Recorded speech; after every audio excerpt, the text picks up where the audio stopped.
تھا کہ تمام انبیاء کے معجزات برحق ہیں، معجزات انبیاء کا انکار بھی کفر ہے اور کرامات اولیاء کا انکار بھی کفر ہے، لیکن تمام انبیاء سے سب سے زیادہ کثرت کے اعتبار سے بھی، کیفیت کے اعتبار سے بھی، کمیت کے اعتبار سے بھی میرے آقا کے معجزات سب سے زیادہ ہیں۔ اور ان معجزات میں اہم جو تھے، میں نے عرض کیا تھا کہ سب سے پہلا معجزہ قرآن پاک ہے، اس کے بعد معراج محمد مصطفیٰ ہے، اس کے بعد شق صدر۔ شق صدر اور شرح صدر میں فرق ہے، یاد رکھو۔ شرح صدر ہوتا ہے کہ سینہ کھل جائے، بات سمجھ آ جائے، جیسے کہ موسیٰ علیہ السلام نے دعا مانگی تھی، رب اشرح لی صدری، اللہ میرے سینے کو کھول دے، ویسر لی امری، میرے معاملے کو آسان فرما دے۔ لیکن ایک ہے شق صدر۔ شق صدر کا معنی یعنی باقاعدہ سینہ کھولنا، سینے کو شق کرنا۔ تو یہ کم از کم روایات کے اعتبار سے 5 دفعہ ہوا ہے حضور صلی اللہ علیہ وسلم کا شق صدر، اور ہر دفعہ میں حکمتیں ہیں۔ ہم جو واقعہ بیان کر رہے ہیں اس کا تعلق معراج سے پہلے ہے۔ حضور صلی اللہ علیہ وسلم فرماتے ہیں کہ میں سو رہا تھا کہ حضرت جبرائیل اور حضرت میکائیل تشریف لائے اور مجھے اٹھا کے وہ زمزم کے کنویں کے قریب لے گئے، پھر مجھے لٹا دیا۔ اس کے بعد انہوں نے اوپر سے لے کر نیچے تک میرا سینہ مبارک جو ہے کھولا، اور میرے دل مبارک کو بھی باہر نکال کے زمزم کے پانی سے دھویا، اور ایک بڑا تس تھا سونے کا جو لائے تھے، اس میں ایمان و حکمت بھری ہوئی تھی، وہ میرے اندر بھر دی، اور پھر میرے دل کو اپنے مقام پہ رکھ کے پھر اسی طرح سلائی کی، حتیٰ کہ وہ سلائی کے نشانات بھی حضور کے سینے مبارک میں موجود تھے۔ یہ اللہ تعالیٰ ان کو معراج کے لیے تیار فرما رہے تھے کہ وہ چونکہ ملکوت السماوات والارض کی سیر فرمائیں گے، اور کئی قرات سے آپ کا گزر ہوگا، کئی مقامات علیہ پہ آپ نے جانا ہوگا، تو اس کے لیے ایسی استعداد پیدا ہو جائے کہ حضور صلی اللہ علیہ وسلم کو کوئی تکلیف محسوس نہ ہو اور کسی قسم کا معراج میں شبہ محسوس نہ ہو۔ تو حضور کے یہ عظیم معجزات۔ اس کے علاوہ کچھ معجزات، جیسے میں نے عرض کیا تھا نا کہ حضور کے معجزات کی تو کوئی انتہا نہیں ہے۔ آپ کے معجزات اسمی بھی ہیں، جسمی بھی ہیں، آپ کے معجزات قولی بھی ہیں، فعلی بھی ہیں، عملی بھی ہیں، ارضی بھی ہیں، سماوی بھی ہیں۔ آپ کے معجزات مبارکہ جو ہے وہ قیامت تک دائمی بھی ہیں۔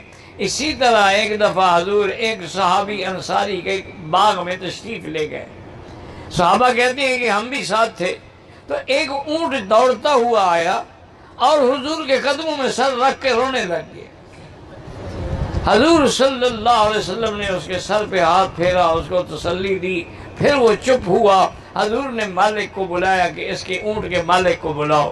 جب وہ آ گیا حضور نے فرمایا اشتکا، تمہارے اونٹ نے مجھے شکایت کی ہے کہ تم اس سے کام زیادہ لیتے ہو لیکن کھانے کے لیے نہیں دیتے ہو، خبردار آئندہ اگر تم نے اس کے ساتھ زیادتی کی۔ اس نے کہا حضور انشاءاللہ میں اس کے بعد کبھی زیادتی نہیں کروں گا۔ تو اب دیکھیں اونٹ ایک جانور ہے، لیکن جانور کو بھی یہ پتہ ہے کہ یہ حضور محمد مصطفیٰ ہے، جانور کو بھی یہ پتہ ہے کہ حضور میری بات کو سنیں گے، سمجھیں گے اور میری مدد فرمائیں گے۔ تو یہ معجزات کا تعلق جو ہے وہ حیوانات سے تھا۔ اسی طرح ایک دن حضور صلی اللہ علیہ وسلم سفر میں ہیں، آپ کا لشکر ہے اور پانی کی کمی ہو گئی۔ آپ نے صحابہ میں سے کچھ لوگوں کو بھیجا کہ جا کے پانی تلاش کرو۔ ان تلاش کرنے والوں میں حضرت علی ہے رضی اللہ عنہ۔ آئے دیکھا کہ ایک عورت ہے، وہ 2 بڑے بڑے مشکیزیں اس نے اونٹ پہ پانی کے لدے ہوئے ہیں اور اس کے اوپر وہ خود بھی بیٹھی ہے، اور آپ نے روکا اس کو اور پوچھا اما جان یہ بتائیں کہ یہاں سے پانی کتنا دور ہے؟ انہوں نے کہا بیٹا 1 دن اور 1 رات کا سفر دور ہے۔ تو آپ نے فرمایا پھر تمہیں چلنا ہوگا ہمارے نبی کے پاس۔ انہوں نے کہا میں تو نبی نہیں مانتی۔ انہوں نے کہا نہ مانو، لیکن ہم تمہیں زبردستی بھی لے جائیں گے، ہم تو عزت سے کہہ رہے ہیں کہ تم عورت ہو، بزرگ ہو، بوڑھی ہو۔ انہوں نے کہا ٹھیک ہے، مجبور ہو گئے۔ حضور کے پاس جب آئے، حضور نے فرمایا اماں جان میرے صحابہ کو پانی کی ضرورت ہے، کیا ہم تمہارے مشکینوں سے کچھ پانی لے لیں؟ اب کیا کہہ سکتی تھی، دیکھا اتنی فوج ہے تو اب تو بادشاہ ہیں۔ تو حضور نے ایک برتن میں پانی لیا، پڑا دم کر کے، پھر مشکیدے میں ڈالا، دوسرے سے پڑا، پھر مشکیدے میں ڈالا، مشکیدے کو باندھ دیا اور فرمایا اب اس کی ٹوٹی کھولو اور پانی بھرنا شروع کر دو۔ صحابہ کہتے ہیں کہ 1500 لشکر کے آدمیوں نے جتنے برتن تھے سب بھر گئے، سب کو پانی پلایا، جانوروں کو بھی پانی پلایا، لیکن جب ہماری مشکیدے پہ نظر پڑی تو دیکھا اس میں سے کچھ کم ہی نہیں ہوا، تو اسی طرح بھرے ہوئے ہیں۔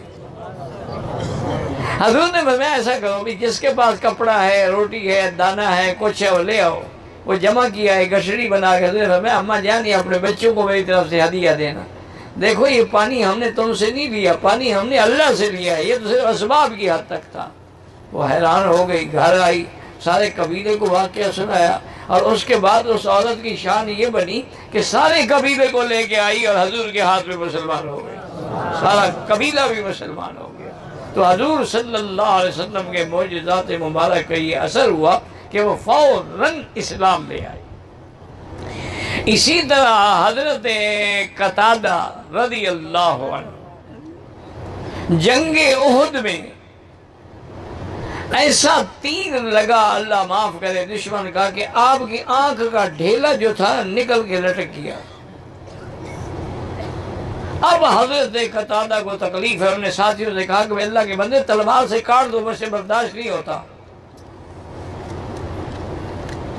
انہوں نے کہا کہ ایسا کرو، پہلے ہم جاتے ہیں حضور کی خدمت میں، اگر حضور نے حکم دیا کاٹ دو تو کاٹ دیں گے۔ تو حضرت قتادہ کہتے میں بڑی مشکل سے ہاتھ پہ اس کو ایسے روکے ہوا تھا، تکلیف برداشت نہیں ہو رہی تھی، حضور کی خدمت میں آیا، حضور نے وہ ڈھیلا اپنے ہاتھ پہ رکھا، پھر اپنی میری آنکھوں میں اپنی جگہ پہ رکھا، پھر ہاتھ پھیرا اور اس کے بعد دعا کی، اللہم اشفی ہو وجمل ہو، میرے قتادہ کو شفا بھی دے اور اس کے جمال میں بھی اضافہ فرما۔ اس نے جنگ احد میں تیرے نبی کے چہرے کی حفاظت کی ہے، تو بھی اس کے چہرے کی حفاظت فرما۔ حضرت قتادہ فرماتے ہیں بس حضور کے ہاتھ اٹھانے کی دیر تھی کہ ان لیس بی وجع، مجھے معلوم ہوا کہ مجھے تو کوئی درد ہی نہیں تھا، کوئی تکلیف بھی نہیں تھی، اور اس کے ہاتھ لگنے کے بعد میری آنکھیں اتنی خوبصورت ہو گئیں جس کا کوئی اندازہ بھی نہیں کر سکتا۔ تو رضی اللہ تعالی عنہ، یہ بھی حضور کا ایک عظیم معجزہ تھا۔ ایک دن حضرت جابر رضی اللہ عنہ حضور کی خدمت میں آئے، انہوں نے کہا کہ یا رسول اللہ صلی اللہ علیہ وسلم، میرے اوپر میرے والد کا یہودیوں سے قرضہ ہے اور بہت زیادہ قرضہ ہے، اب میں ادا کرنے سے قاصر ہوں اور وہ مجھے تنگ کر رہے ہیں۔ فصل جو اترا ہے کھجوروں کا وہ تو اتنا بھی نہیں ہے کہ میں قرضے میں دے سکوں، بلکہ میں تو کئی سال بھی دیتا رہوں تو ادا نہیں ہوگا۔ آپ مہربانی کریں میرے ساتھ چلیں اور میری سفارش کریں یہودیوں سے کہ وہ مجھے مہلت دیں، میں کیسے ادا کروں ایک سال میں۔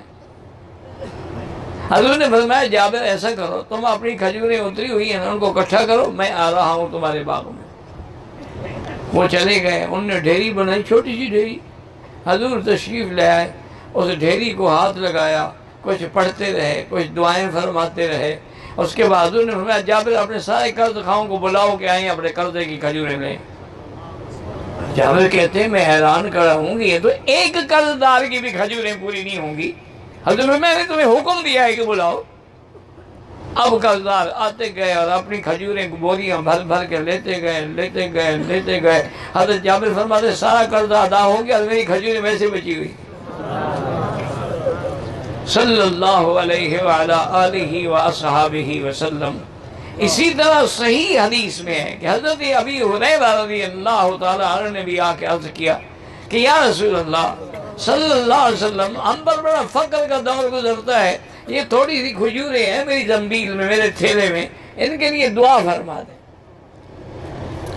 حضرت نے فرمایا نکالو کھجوریں نکالی، آپ نے اپنے ہاتھ میں نہیں، اب پڑا دم کیا، پھر اس کے تھیلے میں اپنے ہاتھ سے ڈال۔ فرمایا کہ دیکھو ابو ہریرہ، ایک یک دم ان کو باہر نہ نکالنا، بس اندر ہاتھ ڈال کے نکالتے رہنا اور کھاتے رہنا۔ تو حضرت ابی ہریرہ فرماتے ہیں کہ حضور کے ہاتھوں کی برکت دیکھیں، حضور کا زمانہ گزر گیا، ابو بکر کا زمانہ گزر گیا، عمر کا خلافت کا زمانہ گزر گیا، میں وہ کھجوریں کھاتا رہا، تقسیم کرتا رہا، میرا اندازہ یہ ہے کہ تقریباً میں نے 200 من کھجوریں تقسیم کی، لیکن وہ ختم ہونے میں نہیں آئی۔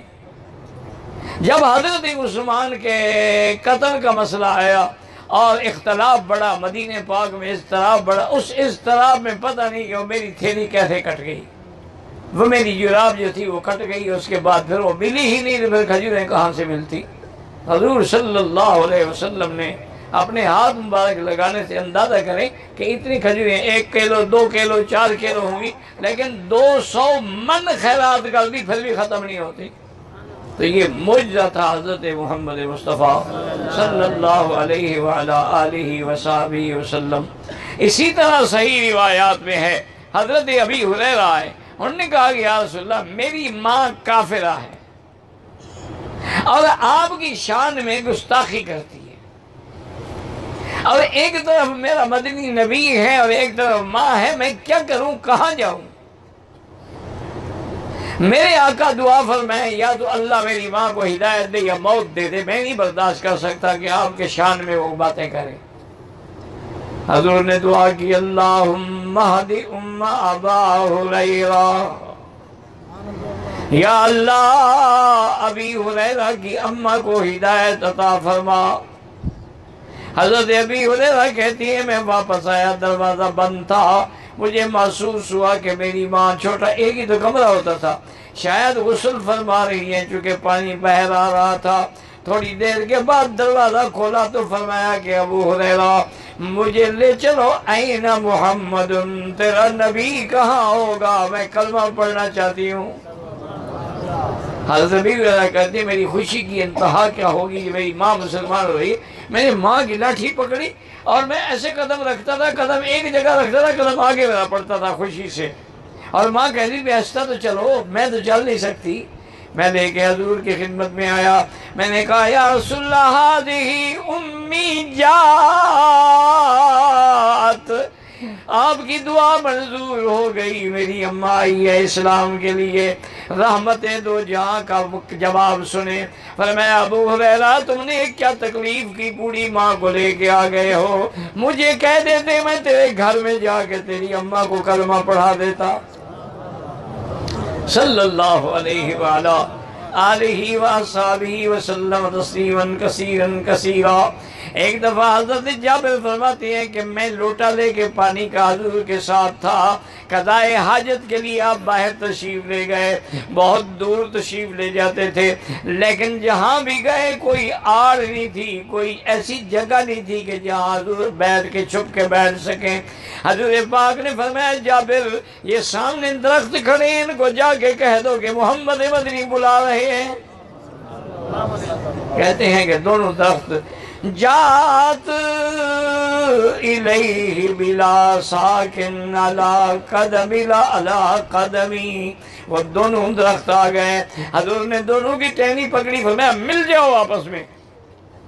وہ درخت ایسے مل گئے کہ گویا آپ کے لیے پردہ ہو گیا، آپ فارغ ہوئے قضائے حاجت سے، فرمایا جہاں سے آئے تھے وہاں چلے جاؤ، وہ دونوں درخت واپس چلے گئے۔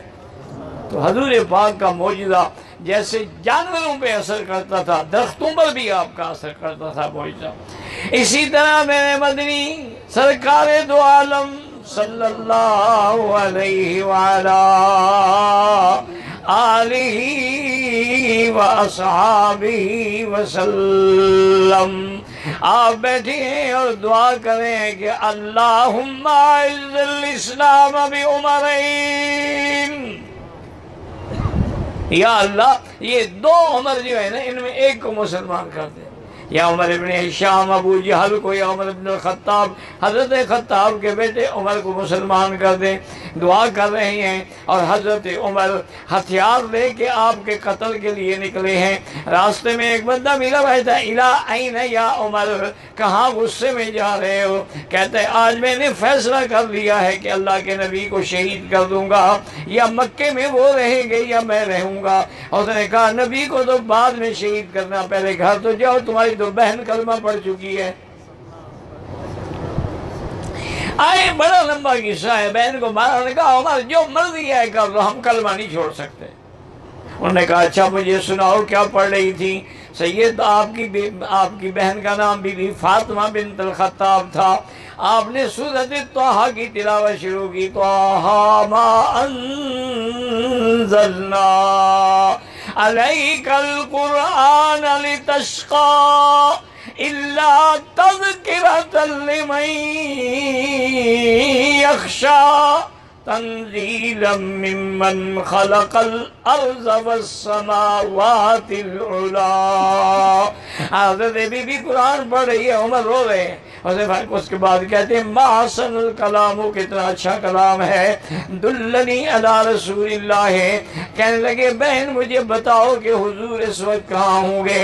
بی بی نے کہا ہو سکتا ہے کہ دار ارقم میں ہوں۔ حضرت عمر وہاں آئے، دروازہ کھٹکھٹایا، صحابی نے عرض کیا حضور عمر دروازے پہ ہے لیکن مسلح ہے، ہتھیار باندھے ہوئے ہے، تلوار ہاتھ میں پکڑی ہوئی ہے۔ حضرت حمزہ کو غصہ آ گیا، فرمایا کھول دو دروازہ، کوئی مکے میں عمر کو مارنے چلا ہے اور کوئی بہادر نہیں ہے یہاں، اگر نیک نیتی سے آیا ہے تو عمر ہمارا بھائی ہے، ورنہ میں عمر کی تلوار سے اس کی گردن کاٹوں گا۔ میرے نبی پر حملہ کرنا چاہتا ہے۔ حضرت عمر آئے، حضور کے چہرے پہ نظر پڑی، آنکھیں جھک گئیں، قریب آ کے کہنے لگے ابسطی یدک یا رسول اللہ، حضور ہاتھ دراز کریں مجھے کلمہ پڑھائیں۔ ایک صحابی نے کہا مبارک ہو عمر، تیرے لیے رات ہی اللہ کے نبی دعا کر رہے تھے، اللہ نے دعا قبول کر لی۔ فنزل جبرائیل اترے، انہوں نے کہا یا نبی یا محمد، آپ کے عمر کے اسلام پہ فرشتے بھی آسمانوں میں خوشیاں منا رہے ہیں۔ حضرت عمر اسلام، آپ کی دعا فوراً منظور ہو۔ اسی طرح یاد رکھیں کہ کعبۃ اللہ کا یہ جو حتیم ہے، اس میں دو آدمی عمیر بن وہب اور صفوان، یہ دونوں کافر تھے، دونوں بیٹھے ہیں اور کوئی تیسرا بندہ نہیں ہے۔ صفوان نے کہا کہ عمیر دیکھو میرے ساتھ تم جتنا انعام لینا چاہو طے کر لو، لیکن حضور کو شہید کرنا ہے۔ عمیر نے کہا ٹھیک ہے مجھے اتنے پیسے دے دو، اس نے کہا آدھے میں ابھی دے دیتا ہوں اور آدھے جو ہیں جب قتل کر کے آؤ گے تو دوں گا۔ اس نے کہا ٹھیک۔ عمیر ابن وہب کہتی ہیں کہ میں نے تلوار کو باقاعدہ زہر میں بجھایا، خنجر کو بھی زہر میں بجھایا اور تیار ہو کر مدینے اس بہانے سے پہنچا کہ جی میرا بھائی یہاں قید ہے، اس کے چھڑانے کے لیے آیا ہوں۔ اس کے اٹھنے بیٹھنے سے اور حضور کا پیچھا کرنے سے حضرت عمر کو شک ہو گیا۔ حضرت عمر نے کہا کہ سیدھی بات بتاؤ کیوں آئے ہو تم؟ انہوں نے کہا میں اپنے بھائی کو چھڑانے کے لیے، انہیں پکڑ کے لے آیا حضور کے لیے۔ انہوں نے کہا حضور مجھے اس کے چلنے سے، اس کے آپ کے پیچھے بار بار تعاقب کرنے سے شک ہوا ہے کہ اس کی نیت ٹھیک نہیں ہے۔ حضور نے فرمایا ہاں بات کرو، کیا بات ہے، کیوں آئے ہو؟ نے کہا جی میں تو بھائی کو چھڑانا ہے۔ آپ نے فرمایا اچھا بھائی کو تو بعد میں چھڑانا، تم نے حتیم میں بیٹھ کر صفوان سے جو معاہدہ کیا ہے اور آدھے پیسے لیے ہیں وہ کہاں رکھے ہیں تم نے؟ جب آپ نے کہا تو اس نے کہا اشہد ان لا الہ الا اللہ واشہد ان محمد رسول اللہ۔ اس نے کہا حضور مجھے یقین ہو گیا آپ اللہ کے نبی ہیں، وہاں تو کوئی تیسرا آدمی تھا ہی نہیں، وہ تو ہم دو کے درمیان میں راز تھا۔ تو یہ بات معلوم ہوتا ہے کہ اللہ نے آپ کو خبر پہنچا دی ہے، تو وہ بھی مسلمان ہو گئے اور صحیح معنوں میں مسلمان ہو گئے، یہ نہیں کہ ایسے ظاہری مسلمان ہوئے۔ اسی طرح حضرت علی فرماتی ہیں کہ فتح مکہ کے موقع پر جب حضور کعبے میں داخل ہوئے تو کعبے کو تو انہوں نے بھرا ہوا تھا بتوں سے، حضور کے ہاتھ میں چھڑی تھی، فرماتے ہیں کہ چھڑی سے اشارہ کرتے اور یہ آیت پڑھ رہے تھے جاء الحق وزہق الباطل ان الباطل کان زہوقا، حق آ گیا باطل مٹ گیا۔ اور باطل تو ہوتا ہی مٹنے والا ہے۔ حضرت فرماتے ہیں خدا کی قسم ابھی حضور اشارہ کرتے وہ چھڑی بت کو نہیں لگتی کہ بت منہ کے بل کے بجاتے۔ پتھر کے بت ہیں اتنے بڑے، ان کو دو دو بندے گرائے نہ گرے، لیکن حضور کے اشارہ کرنے سے سب بت گرتے گئے، بتوں کو نکالا گیا۔ اللہ کے گھر کو اللہ کے نبی نے اللہ کے حکم پہ پاک کر دیا۔ اسی طرح ایک بڑا واقعہ ہے اور صحیح روایات میں ہے کہ کسریٰ جو تھا ایران کا بادشاہ، اس کو حضور پاک سے دشمنی تھی اور اسی بدبخت نے حضور کا خط مبارک بھی پھاڑ دیا تھا۔ آپ نے جب دعوت اسلام بھیجی تو اس نے غصے میں آگے خط کو ٹکڑے ٹکڑے کر دیے۔ حضور بھی غصے میں فرمایا اللہم مزق، یا اللہ جیسے تیرے نبی کے خط کو ٹکڑے کیا تو اس کے ملک کو ٹکڑے ٹکڑے کر دے۔ اور فرمایا لا کسریٰ بعد الیوم، آج کے بعد کسریٰ کی دولت نہیں رہے گی۔ اور واقعی حضور کے دور میں، صحابہ کے دور میں کسریٰ ختم ہو گیا۔ کسریٰ نے حکم بھیجا، اس کا گورنر تھا یمن میں بازان، اس کو حکم بھیجا کہ اللہ کے نبی نے میرے بارے میں بڑی بد دعائیں کی ہیں، تم اپنا آدمی بھیجو ان کو گرفتار کر کے میرے دربار میں پیش کرو۔